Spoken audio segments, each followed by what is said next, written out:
Just here in Colmar, and we are going to be back on the road very, very soon.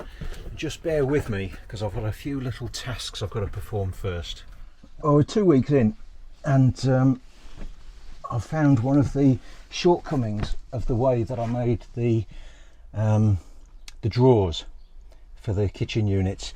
It turns out what can happen is things like packets of pumpkin seeds can fall down the back of a drawer and go down there and then block the drawer from being able to close.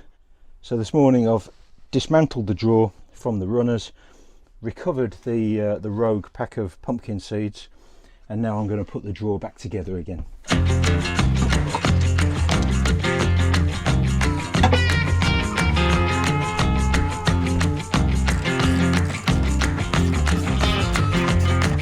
It's not been a problem, it's only actually taken about 2 minutes to fix, but I could perhaps have done without it this morning. I think for van version 2, if ever there is one, I might use different drawer runners that can come out a bit more easily, or design the drawers so that things can't fall down the back of them. Or I might not pack so many pumpkin seeds. There is that too.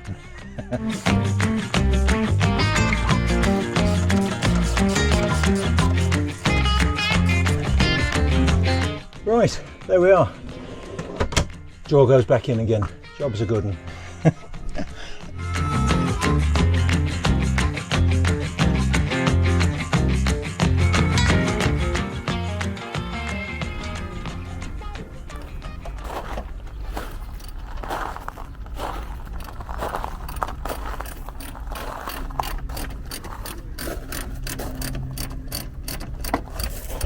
Oh, hi. Well, you saw me a little while ago fixing the drawer in the kitchen. Another task I've got while we're parked up at this spot is I had a small problem with the electrics on the van. You're probably familiar with these trip out type fuses. This one, which was protecting the 12 volt circuits in the van, kept on tripping out. It's an 80 amp device, and the maximum charge that we can get is 60 amps from the alternator, and it was tripping out at 60 amps. So we weren't able to charge the van while we were driving along, which is clearly a problem. So I've replaced it for one of these proper fuses. We're really lucky to be able to get this delivered to our friends in Germany when we met them. So that's doing a perfect job now, that's great. But the bigger problem has been this one, which is a 300 amp breaker. And that's for the power to the inverter. And what we're finding is that although it's rated at 300 amps, it couldn't deliver that level of power to the inverter. So the inverter wasn't getting the amount of power it needs and wasn't working properly. So I'm changing that for, So I'm changing that for this mega fuse, 300 amp, which fingers crossed will solve our problems. But I'll let you know later. The truest adage ever when building a camper van is, of course, buy cheap, buy twice. And there you go, proof indeed. I bought cheap and I've had to buy twice by fitting a proper fuse now.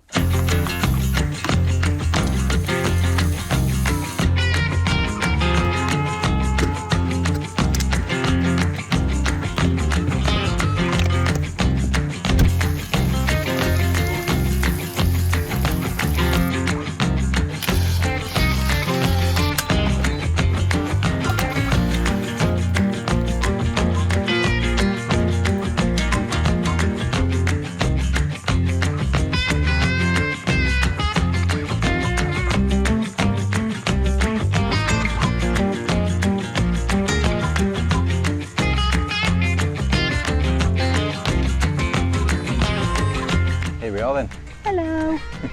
We've driven for only half an hour this morning from our site at Colmar. What a beautiful town that was. We are back in Germany now by about that far. So the other side of the river is France. This is the River Rhine. And you remember yesterday when we were driving down, we parked up right at the side of the river and we weren't sure if it's a river or a canal. Well, it turns out this enormous river, the River Rhine, at this point marks the boundary between Germany and France. And at that area, it was called the Grand Canal d'Alsace. and that sort of meanders, partly using the river and partly a purpose-built canal, and that's what makes it such a huge waterway in that area. Just having crossed the border here at the river, and we're going to have a quick walk into the town and see if we can find something to drink. But first, we're going to get raincoats because it's just started to rain heavily. It has just started to rain. See ya. Oh, and also, I'll turn you round. This is the area that we're camping in. So right at the side of the river, not very many facilities or anything, but it's perfectly adequate. And it was €14 for the night. A fair bit for a place with no services, but it's okay.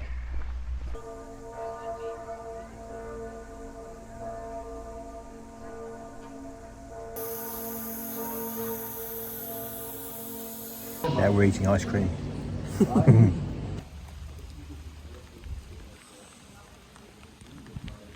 Oh, this is Breisach, the town that we're camped in for tonight. I'm just going to turn the camera around and show you this because it's pretty spectacular.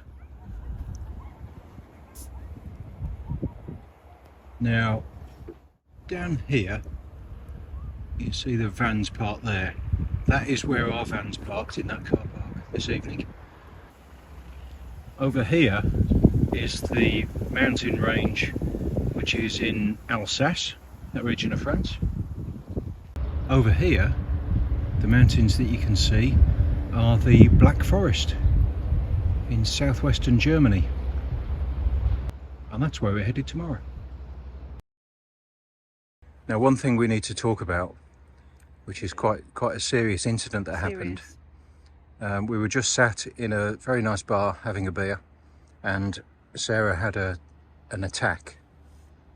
Look at that. Look how red the end of your finger is. So it was a wasp.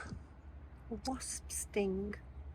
And the stinger was stuck in and Ben had to pluck it out. Yeah, Sarah felt something in her hair, Yeah. went to get it out, and it was a wasp. Anyway, back to the nice view.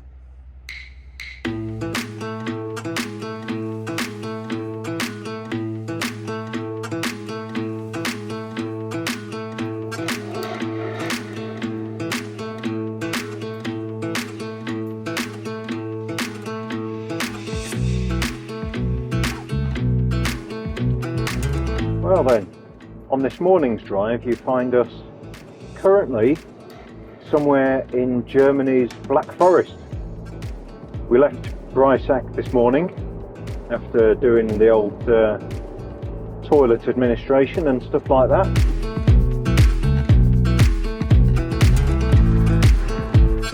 And now we're heading to somewhere in the Black Forest where we'll probably be wild camping tonight, if we find somewhere suitable.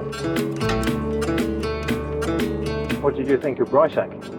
Yeah, beautiful town actually. I think it's geared up for the tourists because a lot of campsites around there, all sorts of camping really going off. So in the town, which was really pretty, lots and lots of restaurants and bars, and nice shops, and it was just altogether a really nice place.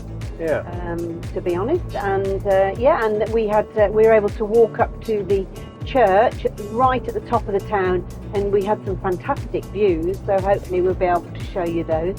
So it was nice, and we had a lovely sleep. It was nice and quiet. Yeah, it was very good. Anyway, so we're heading onwards. Wow, look at that beautiful hillside over there. That is absolutely stunning. Really, really lovely. So we're kind of heading southeast at the moment, through this bottom left-hand corner of Germany, and on towards our next country.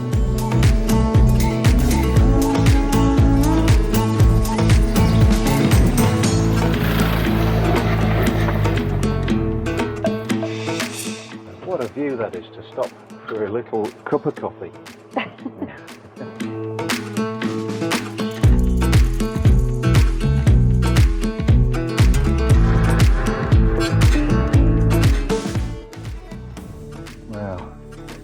Isn't this absolutely stunning? I think it's beautiful. What a place.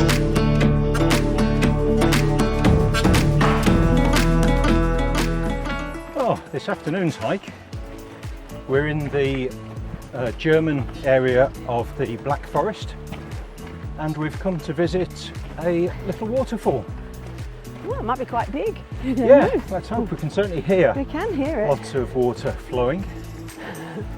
And look up there, there's a massive bridge, footbridge, that goes across the valley in front of the waterfall. So they wouldn't have put that much effort in if it wasn't worth seeing.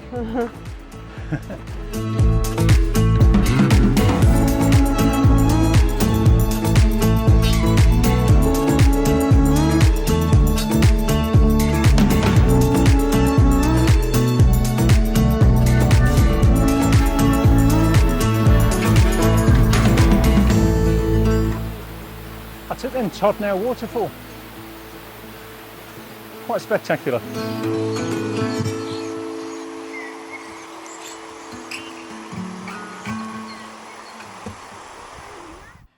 This is where we parked last night. It's nice, wasn't it? Yeah, it was good actually, really. Yeah, Although very this cool. looks like a busy road right now, it was dead quiet last night. Super quiet. Yeah.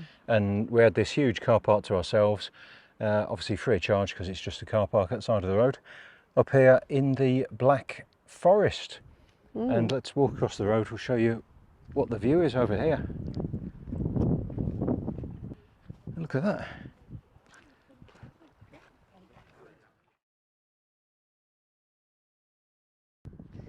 So the intention was we were getting up at 6 o'clock this morning to go on this hike that we're going to do now, but when I got up and opened the blinds, the cloud was right down, couldn't see a thing, could only just see the road in front of the van and nothing else. So we abandoned that and left it until later this Yeah, morning. it's about 10 o'clock now. Yeah.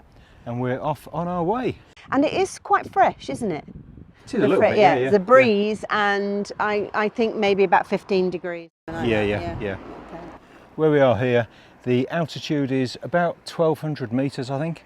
So it's not really altitude, but it's more than it was in the previous places we were. It is a ski resort, Ben. Yeah, it is. So a low ski resort, I guess. Yeah. But it's a ski resort nonetheless. So Yeah. they must get some snow and yeah. Very good. Onwards. This is nice, isn't it? It's lovely. Little- Nice and fresh. Little woodland path on this very short circular hike around this area. There's an old mine just here, which is a museum now, and you can go inside and see all that stuff.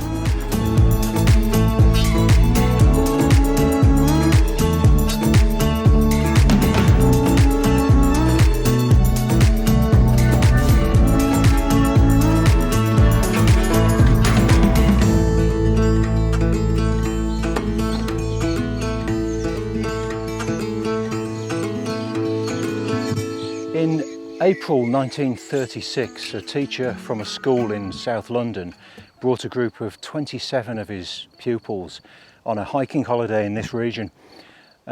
He was the only adult in that group, and the children were aged between 12 and 17. The events that unfolded were tragic. The weather was bad, and the teacher was advised by many people that he shouldn't be making this trip with those children. Yet he thought he knew better, and he continued with the trip. And it's really a story of that individual's arrogance, but also how the story could be warped by the regime, the 1930s German regime, with their propaganda machine trying to exploit that situation to their own ends. This is the memorial to the 5 children who didn't go home. On that fateful day, on the 17th of April 1936, the children and their teacher set out on a hike. They weren't terribly well protected, but all was well, except that the teacher had been told by the hotelier and several other people along the way not to continue with the trip because the weather was going to come in. And surely enough, heavy snowfall, a whiteout, they got lost. Eventually five of the kids heard the sound of the church bells down in the village. So they made their way towards those church bells and then raised the alarm. By the time people from the locals from the village made their way to the children, 5 of them had lost their lives. The teacher at the time was hailed a hero for saving the boys that he saved. They erected the memorial and they said wonderful things about the teacher. The truth of the matter didn't come out until 2016, when a local historian was looking into the story and found that actually the truth of the matter was this teacher had ignored advice from the very outset and at several times during the trip to turn around or not to go on the trip in the first place. The story can be read on Wikipedia, as we found out.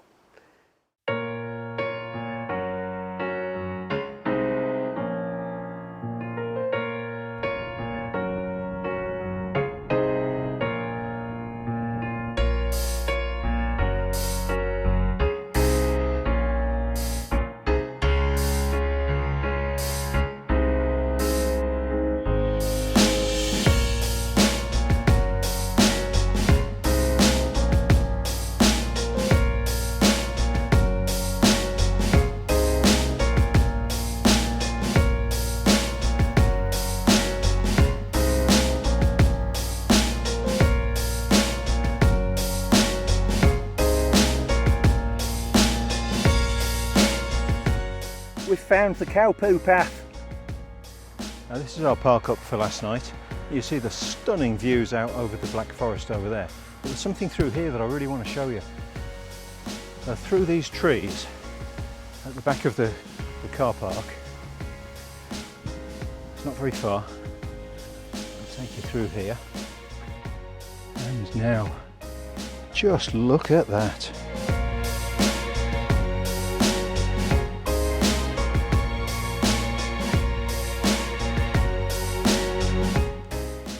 Isn't that an incredible sight? That city you can see in the distance down there is Freiburg, just past those two wind turbines, and the flat land is where the river Rhine passes down and marks the boundary between Germany and France.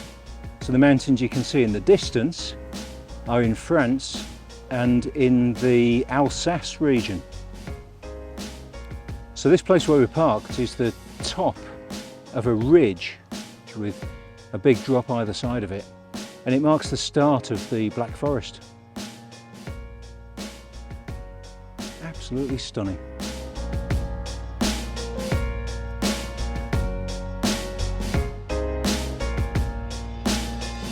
So back up here and back to the van.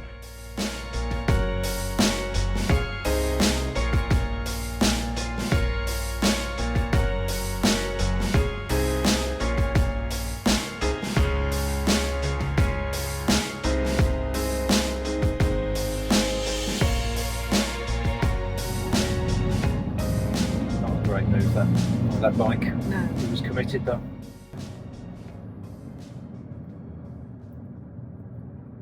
Okay guys, if you want to visit Todnow Waterfall, don't do it on a beautiful summer's Sunday because it's dead busy. Wait till it's raining. Yeah. Raining. Come in a rainy February day. Yeah. You'll love it. And on that day there'll be a lot more water coming down the waterfall, so it'll Yeah, it's spectacular. be much better.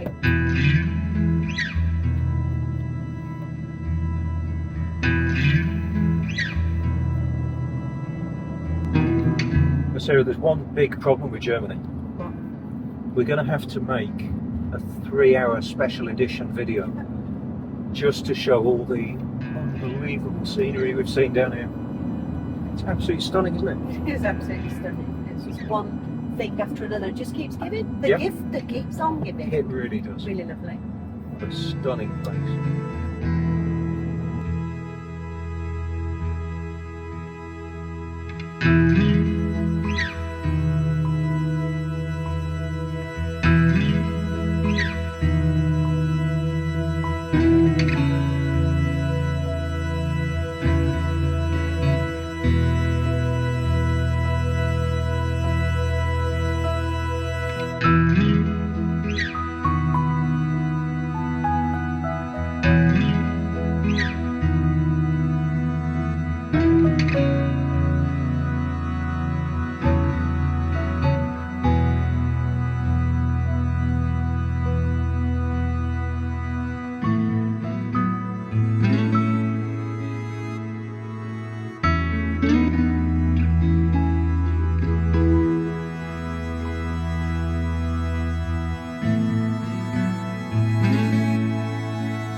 as we're pulling up here on the very last campsite in Germany on our trip across Europe.